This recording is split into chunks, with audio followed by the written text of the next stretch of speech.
তো বন্ধুরা, তোমরা তো সবাই জানছো যে টেলিগ্রামটা এখন ব্যান্ড হয়ে গেছে। তো তার মেন রিজন যদি নিয়ে কথা বলি, তো সেটা আমরা একটু পরে কথা বলছি, ঠিক আছে? ফার্স্ট তোমরা দেখো, তোমরা যদি এখানে অ্যাপ স্টোর বা প্লে স্টোরে গিয়ে সার্চ করো টেলিগ্রাম, তো দেখবে কোথাও শো করবে না, ঠিক আছে?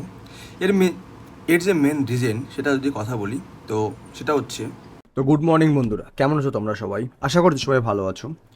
তো যেটা বলছিলাম তোমাদের সাথে যে টেলিগ্রাম ব্যান্ড হয়ে গেছে, তো তার রিজন কারণ হচ্ছে নিট এক্সাম, ঠিক আছে? তার রিজন কারণ হচ্ছে নিট এক্সাম পেপার লিকের কারণে, ঠিক আছে? তো কেন টেলিগ্রামকে ব্যান করা হলো সেটা নিয়ে আমরা আজকে যদি দেখি।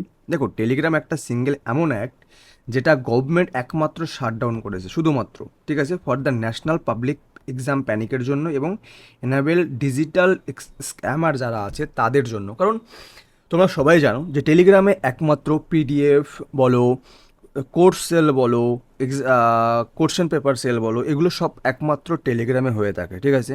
তো এই জন্য গভর্নমেন্ট এটাকে শাটডাউন করে দিয়েছে এবং এটা একটা লুপহোল বলা যেতে পারে। এবার দেখো যে সেকশন 69-তে কী বলছে, যে ministry of electronics and information টেকনোলজিতে তোমাদের বলছে যে ডিএক্টিভ টোটাল অ্যাক্সেস ব্যান, মানে কি complete registration of Telegram uses across all India June 2020 and, মানে কি জুনের 22 তারিখ অবধি তোমাদের এটা টোটালটাই অফ থাকবে, ব্যান থাকবে টেলিগ্রাম। কারোর ফোনে যদি আগে থেকে থাকে সেটাও চলবে না, ওকে?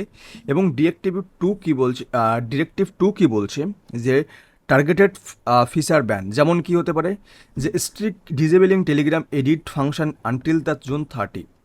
দেখো, আমরা হোয়াটসঅ্যাপে যদি এডিট করি তাহলে আমাদের এডিট করার পরে সেটাকে এডিটেড শো করতো, ঠিক আছে? কিন্তু টেলিগ্রামে এমন কোনো ফিচার ছিল না যেখানে এডিট করার পরে এডিটেড শো করবে। হ্যাঁ, নর্মাল যেমন মেসেজ থাকতো তেমন সেটা শো করতো। এই জন্য এই দুটো ফিচার্সকে টোটালটাই অফ করে দিয়েছে। একটা হচ্ছে যে 22 জুন অবধি টেলিগ্রাম অফ থাকবে, ডিজেবল থাকবে বা ব্যান থাকবে।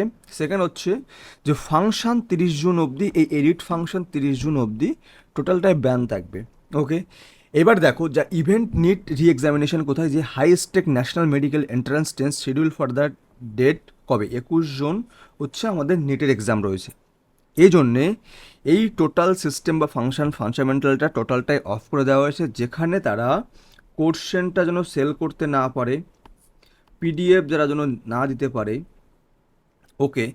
স্টুডেন্টের কাছ থেকে যে পেইড ডিজিটাল গুরুজ হতে হয় না, যে ডিজিটাল গুরু যারা কোর্স সেল করে, যারা এক্সামের আগে প্রচুর টাকা পয়সা এখান থেকে নিয়ে চলে যায়, তাদের জন্য এটা খুব ভালো করেছে। হ্যাঁ, যে তারা স্যাম্পেল পেপারস অন প্রেডিকশান জন্য কামিং শুনে এরকমভাবে তারা পোস্ট করে, যেখানে অনেক ছেলেবেলেরা মনে করে যে এটাই এক্সাম হতে পারে, এখান থেকে এক্সামে কোশ্চেন আসতে পারে।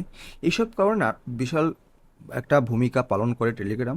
তো সেই জন্য তারা স্ক্যামটাকে টোটালটা ব্যান করে দিয়েছে। এবং মেন যে বিষয় সেটা হচ্ছে ফাইন্যান্সিয়াল ভিআইপি গ্রুপ মনিটাইজেশন হচ্ছে, সোশ্যাল ভার্চুয়াল মিস ইনফরমেশন হচ্ছে, পলিটিক্যাল ইনস্টিটিউশনাল ব্যাকক্ল্যাশ হচ্ছে, ঠিক আছে? তো এইসব বিভিন্ন কারণে টেলিগ্রামকে তারা ব্যান করে দিচ্ছে। এবার মেন কথা হচ্ছে, টেলিগ্রামটা ব্যান করলে কি সমাধান হচ্ছে? দেখো, কিছুটা অংশে মানে অ্যাটলিস্ট 80% তো সলভ হচ্ছে। তারা হোয়াটসঅ্যাপে আসবে, কিন্তু হোয়াটসঅ্যাপে তোমরা জানো যে খুব স্ট্রিক্ট থাকে, যদি কোনো কিছু সেরকম মিস ইনফরমেশান দেখে তাহলে হোয়াটসঅ্যাপ টোটালটাই ব্যান করে দেয়। তো এই হচ্ছে তোমাদের মেন খবর। আশা করছি ভিডিওটা তোমাদের ভালো লাগলো, আর ভালোভাবে এক্সাম দাও, এসবের পিছনে পড়ে লাভ নেই, ঠিক আছে? এক্সাম দাও ভালোভাবে। হ্যাঁ, যদি ভিডিওটা তোমাদের ভালো লেগে থাকে তাহলে লাইক কমেন্ট শেয়ার করতে ভুলবে না, আর চ্যানেলটা অবশ্যই সাবস্ক্রাইব করবে। এবং ধরনের information, news, job exam related video আসতে থাকবে চ্যানেলে। Thank you everyone.